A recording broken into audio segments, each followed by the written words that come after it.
Welcome back to Poor and Educated. I'm Caleb. I'm Anthony. And I'm Ross.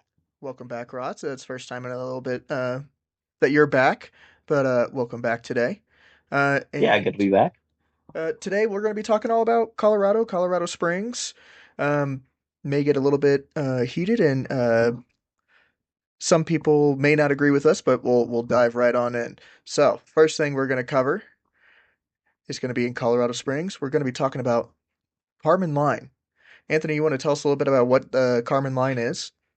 Yeah, this is a very controversial thing happening in our city on like a development side, where basically it's a flagpole annexation, which is basically, and actually, I think I said this on a previous podcast. I was way off. It's not a 6 to 8 mile road. It's actually only 3.5 miles, but still, it's basically out east from the airport. It's 4 miles away, basically about the distance between like Acacia Park downtown to Citadel Mall, and then it's going to be a community of around 6,000 single family homes.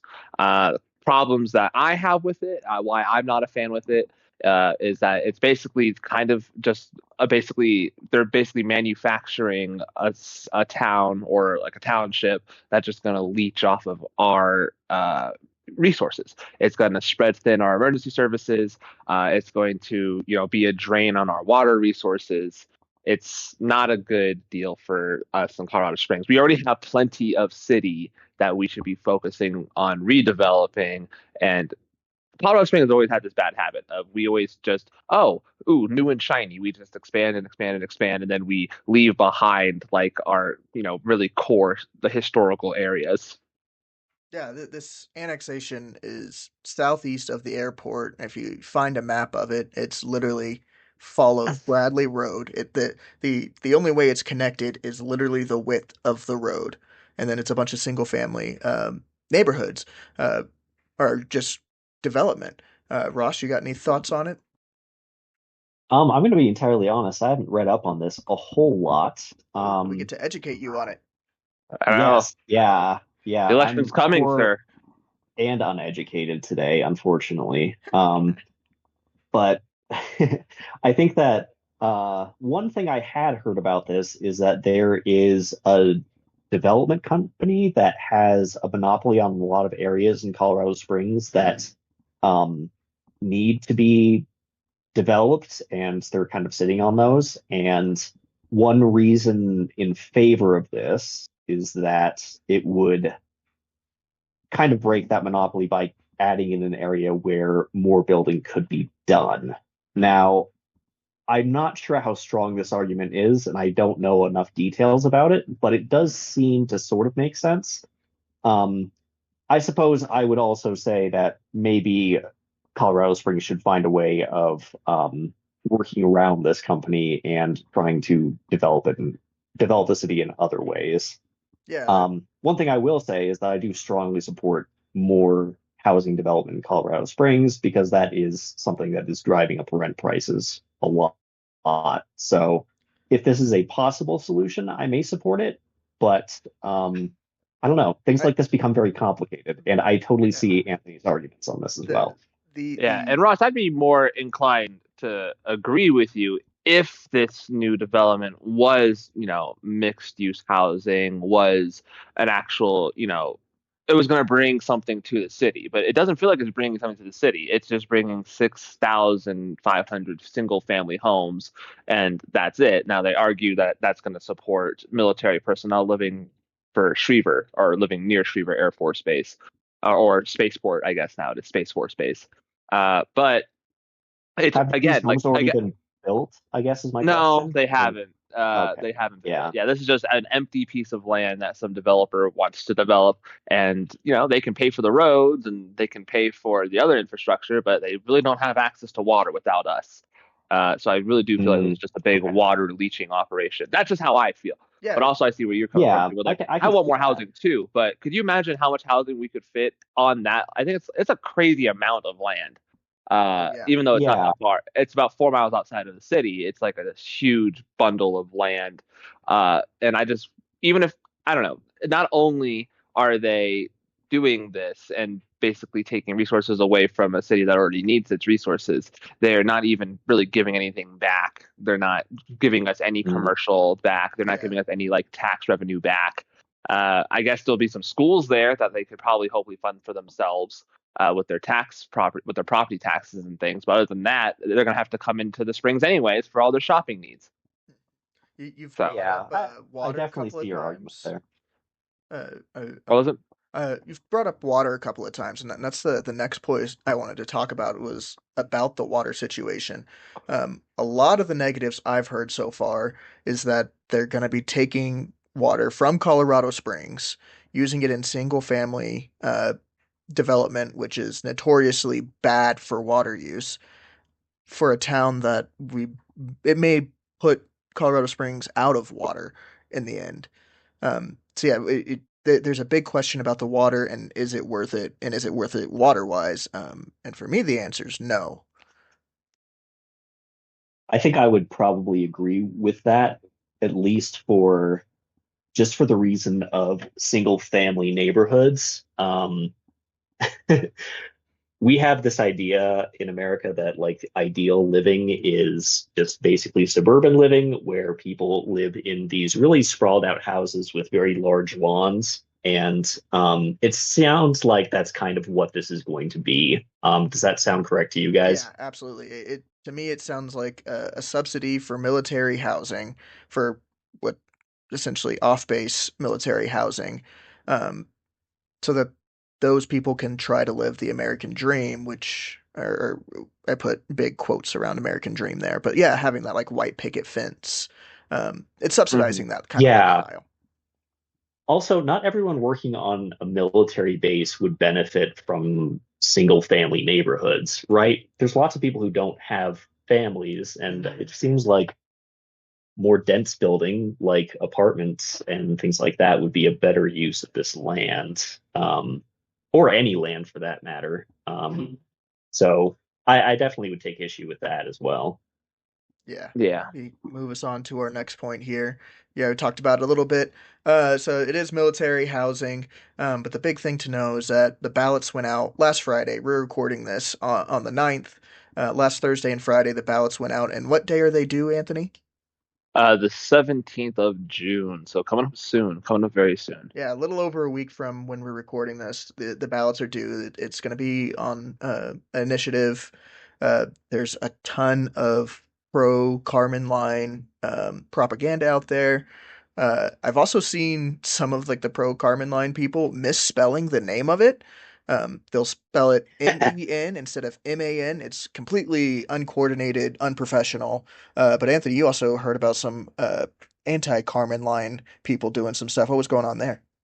Yeah, so one thing I did mention already was Nth City. He's a YouTuber in our city. He's actually pretty good. He makes some good content, mostly on gaming, but he made one video on city planning that really blew up in like the city planning sphere.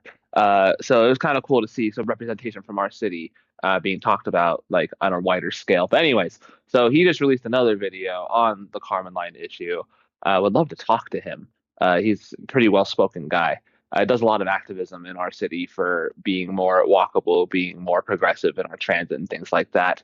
But basically, they did like a walk from Acacia Park to the Citadel Mall to like kind of show how ridiculous and out of touch that bounds are of extending our city out that far with nothing in between. Also, there's been signs going up, very dinky compared to the pro Carmen line stuff. Like the pro Carmen line have like these giant, like misspelled but professionally made like signs, while these little dinky yellow signs are going up everywhere. Also, That's the hilarious. Carmen signs I've noticed are getting vandalized. Some people are going through and just like putting giant dollar signs on the pro Carmen line. So I don't know. It's been a feisty little political battle. Literally, the ballot went out. There's just the one question on the ballot. That's it. So vote against it. But yeah, so I've been very proud of our city because this is something that city council was just trying to push through. And then there was enough resistance, and there was a ballot initiative that basically forced the council to put this out to the people, and now the people get the final say. So there's already been enough momentum this far to get it onto a special ballot in June, a June election. Craziness. So I think there's a good shot of killing this thing, but there's also a really good shot that it goes through. Yeah, I've seen a lot of it feels like the pro Carmen line side of things is money backed, not necessarily citizen backed.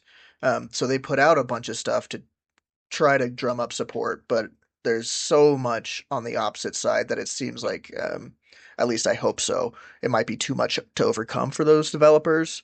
Um, but yeah, get out Mhm. there and get your ballots in.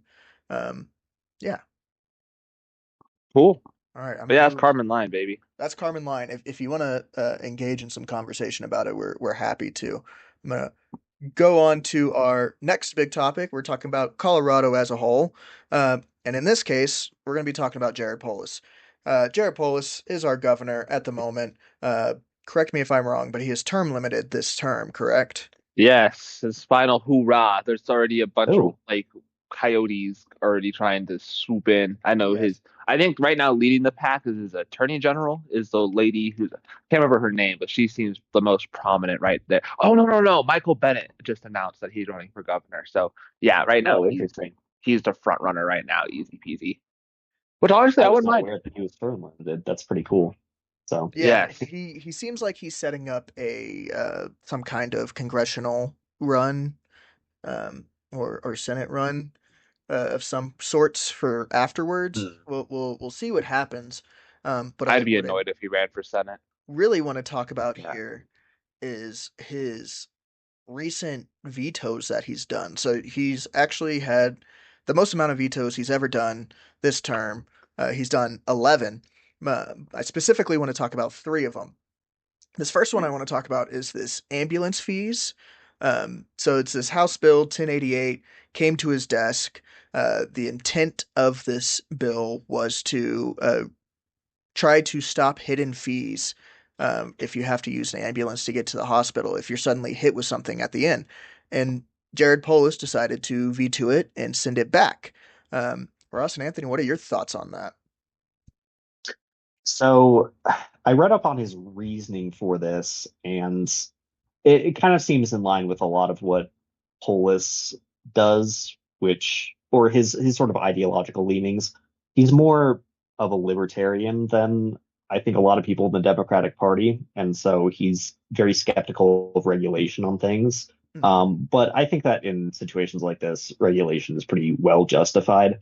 So what he said was, if you get rid of these, then it will probably lead to higher insurance premiums on people. So, um, I guess the idea is that if you have lower fees for ambulances, then, or if you allow ambulances to have these types of fees, then only the people who use the ambulances will have to pay higher rates for this stuff Mm-hmm. rather than it just being spread out for everyone. As someone who believes in universal health care, I think, well, I feel like this goes without saying, but having for-profit health insurance companies is just very bad to begin with. Absolutely. That's not an ideal system. And in a better world, we wouldn't have to have this argument anyways. This would just be like, do taxpayers want to fund ambulances more? Do they want higher fees for people who use them? But Yeah, I mean, I if think, go ahead. yeah, I, It seems like I a would real definitely. big like. I definitely see what you mean. Like, I also agree he has like these very strong libertarian leanings, as we'll talk about in these fewer other videos that he's done. But it really is Absolutely. kind of like a Yeah. "fuck you, got mine" kind of attitude, isn't it? Or it's Yeah. it And really is like a "hey, honestly, how about you just don't use the ambulance? Then you won't have to pay the fees." Idiot. right, which is a terrible way of thinking about healthcare because you don't, it's not like healthcare is not a consumer choice. You either No. need it in an emergency or you don't.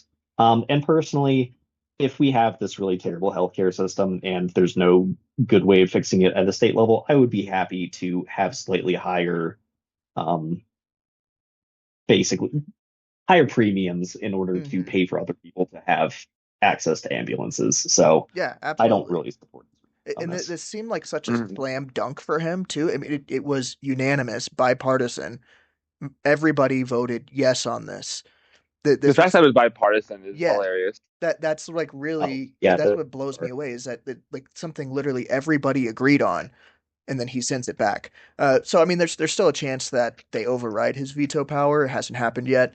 Um, yeah, but his main reasoning, like Ross mentioned, was talking about these premiums going up. Um, if he had put something in his veto letter about, hey, put something in this bill that ensures that these premiums won't go up, I would give him some leeway on this. Um, in the end, it just feels like a cop out. Yeah, exactly yeah. what. I think Yeah. insurance companies have too much power, though, to allow Yeah, something like that to go through, right? yeah. Because there was the huge fight at the federal level about capping, insulin prices and Hmm. stuff, and there's so many Republicans who don't want that to happen. So, Yeah, like, this was just like yeah, it's one of the few at a things. state level, I don't think you can win that fight, Yeah. Hmm. unfortunately, which is a real sad statement on our healthcare. But Yes, it is. All right, let's look at yeah, his next veto that I've pulled up, and that's the veto against the rent setting algorithm. I HB believe it. 1004 would have outlawed things like RealPage from being used throughout Colorado. Just some quick facts on it for the Denver area. 45% of multifamily rental units are priced using something like RealPage, and it hit its jumped prices $136 per month on rent. Um, Again, this is like it feels like another slam dunk of yes, I'm protecting renters in Colorado. It's an antitrust thing. But yeah, what are y'all's thoughts on this? Yeah, I mean, Yeah. So, oh, go ahead, go Anthony. ahead. Oh, okay. Well, I was just gonna say again, this seems like another slam dunk that he just totally missed out on because I remember even when we were trying to move into our apartment, the lady, our property manager, couldn't tell us like an exact rental price until about maybe a few days before we signed the lease because the real page, the way it works is that it's an algorithm and it updates every single day and I think in some instances every single hour and the prices of the rent change by day and there's no way to get like a firm oh well on Saturday if you move in that's a big influx of people moving so the Hmm. algorithm is going to spit out like 50-60 extra bucks but if you're moving on a Tuesday in the fall well then that's you're going to save yourself 120 $130 so it's this terrible first of all it's completely profit motivated. It's totally anti-consumer. So even if you are going to have this libertarian mindset, you could even justify going through with this law with like the pro-consumer type libertarian lean and still get away with it. So I think this was just strictly. I mean, he's a billionaire. And billionaires are good. At least they understand class solidarity, and I think that's entirely what motivated this veto. Yeah, I mean he's a tech Yeah. billionaire at the end of the day, right? And this is a computer algorithm that's for profit making. Um, Yeah, it's totally bad. And I should mention the $136 extra a month and the 45% of multifamily rental units. I got those from a Biden administration report from last year directly about RealPage. I'm going through a apartment search right now, and my wife and I are literally checking every 4 or 5 hours, and the prices will fluctuate like $50, $60 in one day for the same Let me unit. guess. Let me guess. I bet when you first click on the page, it has like a range where it's like a Yep. 1,046 to like sometimes it's like sometimes like $1,000 range. Like oh, we have units available. We have one bedroom units available from like $1,000 to $3,000. I'm Yep. like what? Yeah, they have to That's like put crazy. those ranges on there, but they know that they can fuck with them however they want and really screw the consumer. Yeah. Ross, what are your thoughts on it?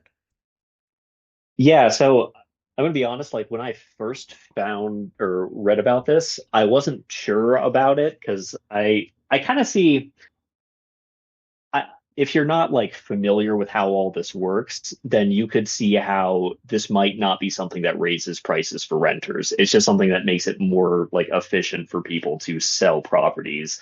But then I did look at that Biden administration page and I saw that this is something that does actually tend to raise prices for people who are renting. And it seems like the reason why that is because it's sort of a form of soft collusion Yeah, where absolutely. you have Oligarch, people. oligopoly, however you say that word, oligopoly, oligopolical.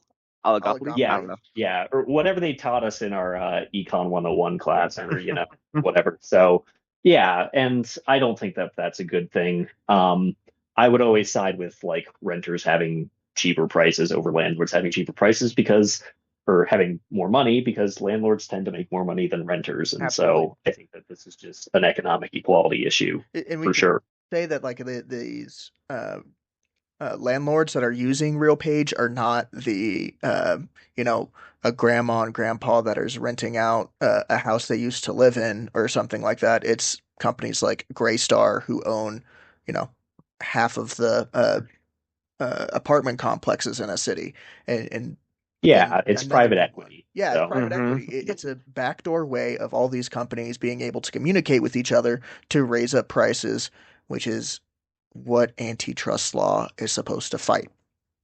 Uh, Yep. yeah, it, They're not absolutely. they're not using these algorithms to compete and saving customers the maximum amount of dollar. No, there's these algorithms are specifically designed to squeeze the absolute amount of money they can get away with. Just yes. the most they can get away with up till people won't pay. That's exactly what they are designed to do. And everyone has access to this same Yeah. information. Yep. So they're all going off of this squeeze. They're all basing their information off of this algorithm that's just squeezing the market. Yep. Yeah. And one thing I will say about this is I do tend to believe that the issue of high rent and just high housing prices across the country is ultimately something that's like caused by a housing shortage. Yes. And I think that that needs to be the national level solution to this. So it's kind of like the ambulance fees. It's like this was an attempt to put a band-aid on a broken system that didn't work. And Jared Polis is, kind of not a great person for making these problems worse. Yeah. But at the same time, it's like we do need societal level change to fix these Yeah. issues. So And as a final that's my point, take on it. I'll point out that our Attorney General Phil Weiser is going after people that run RealPage. So he's doing something to try to essentially do the opposite of what Jared Polis is doing. The last veto I wanted to cover today was this Worker Protection Act, SB 5. Anthony, I know you're very passionate about this one, so how about you lead us into this? Oh, I got strong feelings about this one. Yeah, I So know you do. basically, Colorado, if you don't know, has a very long, violent labor history, especially around our coal miners, things like that.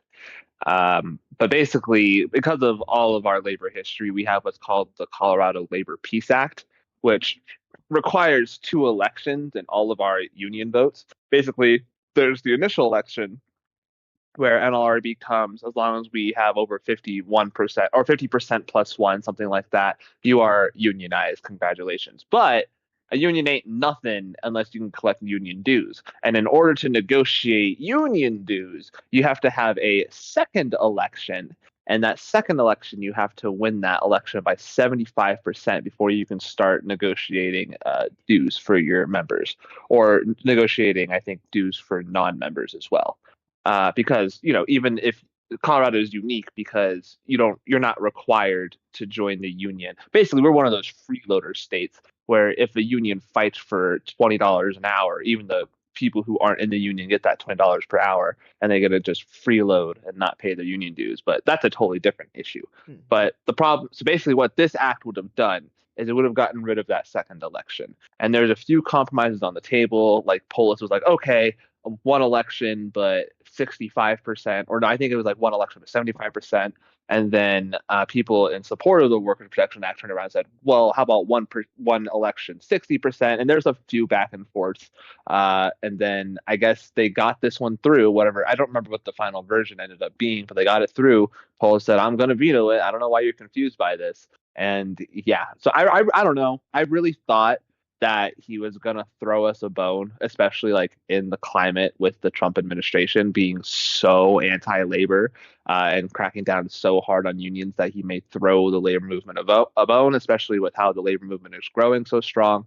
But looks like we have to just keep fighting and hope that whoever we get in, hopefully this could be the cry that leads to a more progressive governor coming in after Polis. This is truly just a man who's voting in a way that he doesn't have to worry about a reelection, right? He's just voting his Hmm. conscience. He's just voting along class lines, and he's voting in his own interests because he can. There's no one holding him accountable anymore.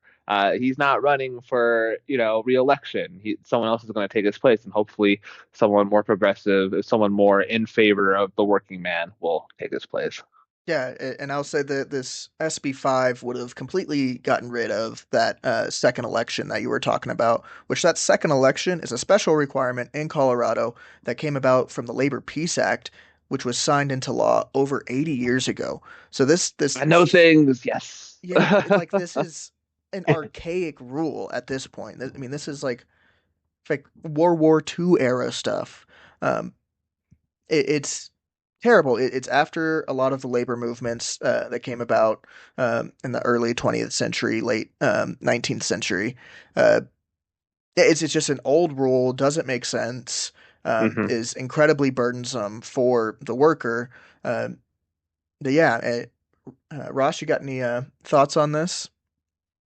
Yeah, and one thing I will say about this too is that worth pointing out that Jared Polis is falling behind the rest of the Democratic Party on issues like this. For all the faults of the Biden administration, they were very pro-union and pro-labor. And Yeah, so I think that we could very easily get somebody in who would be better on these sorts of issues than Jared Polis is. And yeah, I think that more workplaces should be unionized because it protects the interests of people who are working over, their bosses and employers and things like that. And so it's definitely something that's worth fighting for. And it's kind of disappointing that Polis isn't really interested in fighting for that. yeah. I mean, all of these are just absolutely terrible for the average person. Um, but yeah, and then I've got one more thing to talk about with Jared Polis. And this one really pisses me off, especially considering the events of this last weekend in LA. And that's he's working with ICE. So there is now a whistleblower lawsuit out of Boulder of apparently the governor's office was forcing workers to turn over information to ICE so that they could do these mass raids uh, on people who live in Colorado. Uh, I mean, after what we've seen in LA, the big protest and how um, Trump and the federal government is using mass force, military force on citizens and inciting violence. Um, Jared, dude, you are making the wrong choice here. Uh, Anthony Ross, if y'all got any thoughts on this? I think Well, especially after what we've seen in the last few days, I'm hoping that he will change his mind on this because I think that what we've seen is that the Trump administration is willing to use ICE as in the most like authoritarian and crazy ways possible just to like, I don't know, override what anyone else wants and do whatever they see fit. And so I'm really hoping that that will turn things around for a lot of blue states. And I don't think, as bad as Jared Polis is on a lot of these issues, I don't think that he wants to collude with the Trump administration in this way. So I guess we'll see what happens. But yeah, I agree that this is really bad. yeah, he's definitely been Switzerland on this. Very quiet on. I remember especially when the Denver mayor was getting battered really bad for the sanctuary city stuff. Complete silence. No support from the governor. Mm-hmm. Nothing. I mean, our the Denver mayor went to Capitol Hill and we heard absolute zip from Jared Polis. And I live in Colorado Springs, and our mayor really disappointingly, especially after our we had a very notorious ICE raid at a nightclub in our city, and it was pretty divisive. Some people were like, "This is crazy. You can't just, I don't care if it was a nightclub full of undocumented people. You don't get to burst the place down and point guns at people." And then half the city's like, "Well, there was a lot of drugs in that club, though. There was like a lot of Yeah. drugs and prostitution going on in that club." And fair enough, but our mayor totally on board with working with ICE, totally on board with welcoming them in. We are not a sanctuary city, all that garbage. So I definitely think, again, if you're not, if it could be, I'm not facing any sort of reelection, or like you said, I have more national pursuits. Maybe Mm-hmm. I want to do a little bit of an Aaron Burr, take a back seat on this issue and just kind of ride out, see what happens. But you know how that worked out for Aaron Burr. So Yes. Yeah, I mean, this is just Yeah. such a terrible decision I've on his seen part. Broadway. I know how it works out. It's just like it's actually like the second time that he's kind of aligned himself with the Trump administration. When RFK first got announced as HHS pick, he congratulated RFK on the nomination. Was like, I can't wait to work with you. Uh, we all know RFK is a fucking kook.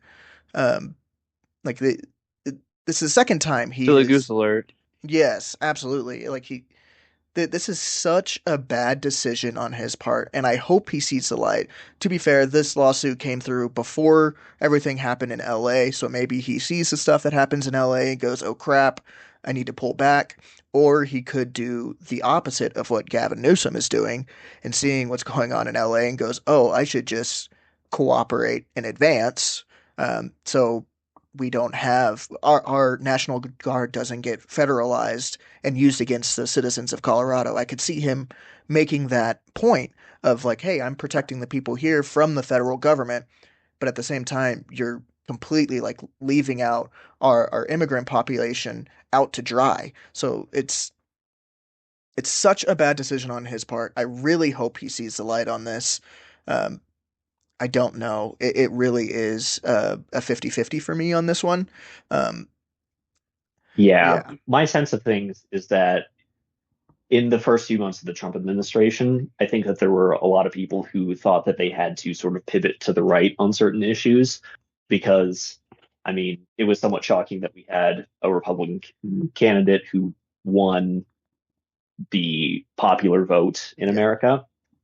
And a lot of people thought, well, everyone's sort of getting more conservative. If I want to be able to be competitive in future elections or anything like that, or have a future in politics, then I also need to sort of pivot to the right. But I think what was kind of predictable is happening, which is that the Trump administration was going to overplay its hand and do some kind of crazy stuff. And so hopefully this will wake some people up and I don't know, move them to a more reasonable position. I hope so. I don't think that supporting or working with ICE is going to be a popular position in the No. Democratic Party for very much longer. No, absolutely not. It's not going to be anything positive to have associated with your name. Um, so, I mean, if he's smart about it, he lets go of this and basically tells the federal government and ICE to go kick sand or something. Um, I don't know. I hope he does the right thing, but I'm um, not entirely confident because I also think he can. He thinks he can do this. Like behind closed doors kind of stuff. That's, I mean, this came out as a whistleblower lawsuit. Um, so who knows Mm-hmm. what else he's Yeah, been doing so far. Um, but I could see very soon some raids. I mean, there's already been the raid in Colorado Springs. There's been other ICE sightings throughout the state. I could see some after LA. They come to they'll probably go to like Seattle or something. But I could see them coming to Denver. I mean, Aurora is big in the right wing mind of look, that's where Trendeawagua has completely taken over the city. I could see them trying to do major ice raids there and Polis. Probably just washing his hands of it and saying like, look, I have no power here. Um, yeah. As much as I'm not a fan of Gavin Newsom all the time, I do think he's doing the right thing here. I don't know if y'all saw the quote from today. I'm yeah, probably gonna definitely. misquote it, but Tom Homan, the border czar, said he wants to arrest Gavin Newsom, and Gavin Newsom basically said, "Do it then." Um, like come over here and arrest me. I want Polish to take that stance too, but I don't think he's going to. I think he'll probably take the path of least resistance for himself. But yeah, any final thoughts, guys? Just I guess I don't know. I feel like it's times like these where I have a lot of hope because we do see consistent action and consistency on the left of trying to make change, of trying to resist the Trump. More than half of what's going on in Congress and the Senate, I feel like. I mean, heck, there's going to be Pride in Colorado Springs coming up this weekend. Uh, Coinciding with a protest. I think it's like the No Kings protest on Trump's birthday, Yep. which I think is hilarious. That's right. So Yeah. yeah, so I think so. It's like Pride has a little bit of teeth. I'm excited to see how all those types of events shake up. Just like a bunch of like gay people like holding axes. I don't know. Uh, be peaceful. Uh, we have power and peace. But anyways, at the same time, it also can be very demoralizing because we really don't have any sort of like lever of power right now. And I have to always keep reminding myself that, things can change. There are things you can do outside of elections, direct mutual aid, get involved with organizing your workplace, get involved with your local organizations like the Democratic Socialists of America. That's a good little plug. And subscribe and follow Poor and Educated and get involved in our community and get on this podcast and you spew your mind too. We'll all just Yep. spew our minds. We'll all spew our minds together like a bunch of spewers. Yep. Absolutely. Yeah, this is a spewing podcast. It is So Yep. a little bit rambly at times. Well, that being said, guys, Polis, I hope you do the right thing. For everybody listening, Colorado Springs, go out there, get your ballots in before the 17th. It's a no on Karman line. You know what to do. For Poor and Educated, I'm Caleb. I'm Anthony. and I'm Ross. Come back next time, y'all.